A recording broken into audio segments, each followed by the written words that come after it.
my own personal opinion on the sequels, I'll tell you where I sit. And this is how I Yeah. know I'm an extreme moderate because I love The Force Awakens. I thought The Force Awakens was just a fun return to Star Wars. Really well Yep. done from that perspective. The Last Jedi, I think, is an excellent story. It's one of my favorite Star Wars stories, but it's not a movie that I watch a lot because it's an exhausting movie, and it So is far what we're it the is. same. So far we're the And same. Yeah. Rise of Skywalker is, I was more disappointed walking out of that than I was of walking out of the Phantom Menace the first time. Now I've come Yep. around. I'm a big Phantom Menace and prequels fan, but Yep. Rise of Skywalker still sort of left me unfulfilled. And yet now you have people all over the place on this. Yeah, we have the same view of the sequel trilogy, movie for movie. My opinions on each one of those are basically the same. So I won't spend too much time kind of unloading my negativity on the Rise of Skywalker or what exhausted me about The Last Jedi. Right. So much to say it was beautiful. What I find to be telling about this conversation is that there seems to be an expectation that whichever movie you liked says something about your political views. I have that in my notes here. I wanted this. That's amazing. Yes. It's crystal clear. Everybody reacts this way, where if you stand The Last Jedi, you're standing it because you're defending the side of the online discourse that's coming to the defense of like Kelly Marie Tran, and because you love Admiral Holdo and you're glad that she smacked around Poe Dameron, and that you don't care about Luke Skywalker, like, rather than just like, well, actually, I just kind of have cinematic opinions about this movie. It was too long. It was kind of boring at times. It's supposed to say something about you because you have to like follow the online discourse, and then your opinion follows after it. I've just been stunned at the amount of people who went from being soft on The Last Jedi to being rabid defenders of it, because defending The Last Jedi meant defending a certain way of seeing the world, because it became a pissing match between traditionalists who think that Luke is the be all end all of Star Wars and people who are okay with kind of changing of the guard, which is, that's what politics is all based about, is whether or not you have a predisposition to honor tradition or to throw traditions out windows.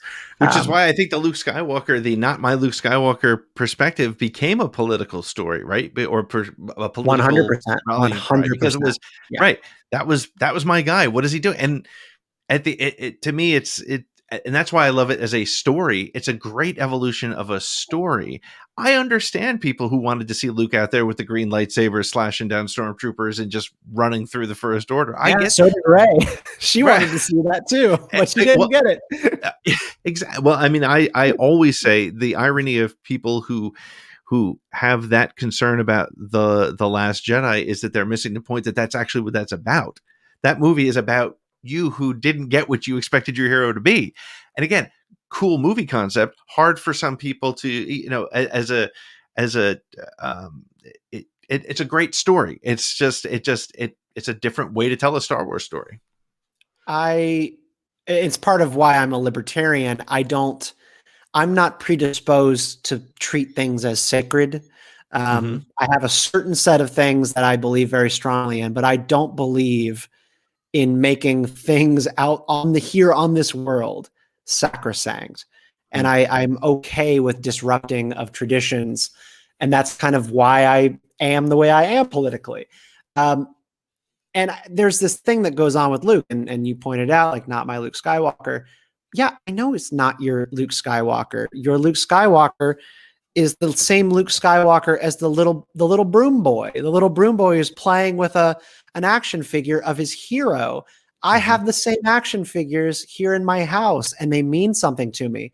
But I'm also 32 now, and I've seen and experienced like decay of people who you look up to, and people not being the all-powerful hero who can slay any dragon that you think they are.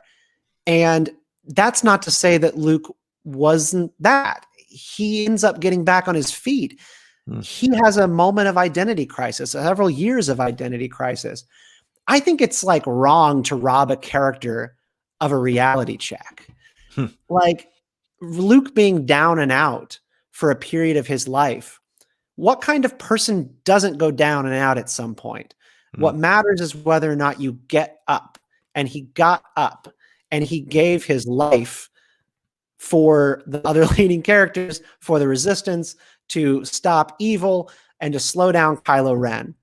Like, he did the thing again. He helped again to slay the dragon. And this time the dragon was in him. It wasn't Darth Vader and it wasn't the Emperor. He had to do something within himself, which was like fight self-loathing and disappointment and not seeing himself as the hero anymore.